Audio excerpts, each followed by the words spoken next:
Oklahoma is a high need state for mental health and addiction issues. We lead the nation in a number of poor outcome measures, but I would say we also lead the nation in opportunity. Healthy Minds is an organization that seeks nothing short of complete transformation of how we address mental health and addiction issues in our communities. I don't know that there's any more opportunity to roll up your sleeves and actually make a difference than there is in Oklahoma right now, today.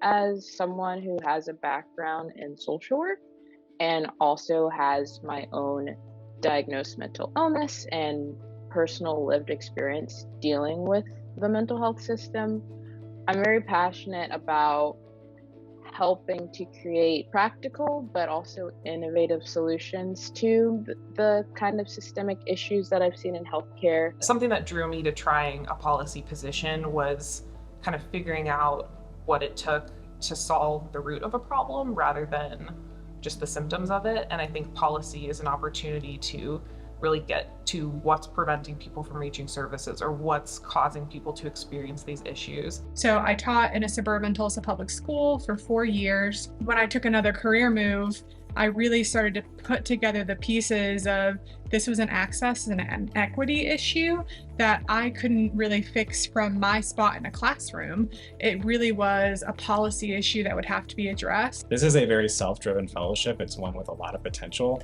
and it's one that in years to come, you can look back in Oklahoma and see and say, I did that. You get a lot of variation when it comes to the projects that you're working on. So there are some projects that you get to have a support role on, and then there are other projects that you actually get to kind of lead and spearhead yourself. I've had the privilege of working with several Healthy Minds policy fellows over the last few years since its inception, and I feel like we've done great work.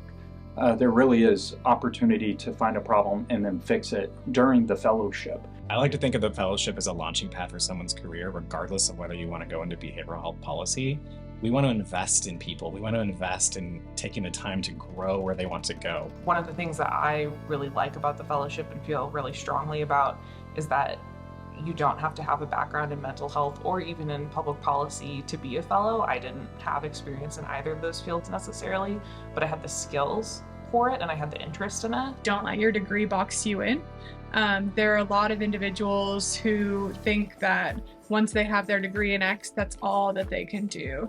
And really the fellowship sets you up to utilize all of the skills that you learned when getting that degree, but allows you to pivot in a way where you're building and helping the community. This fellowship has made me realize that although I'm a young professional, the knowledge and experience that I do have and did bring into the fellowship is very much valued by the people here at Healthy Minds. We are seeding Oklahoma with the next generation of talent, and we are doing it through an issue that impacts every other issue you can think of. Mental health impacts education. Mental health impacts law enforcement. Mental health impacts hospitals. Mental health impacts community well-being and vibrancy. We can do that through high-quality talent, and we're going to seed that next generation through the fellowship.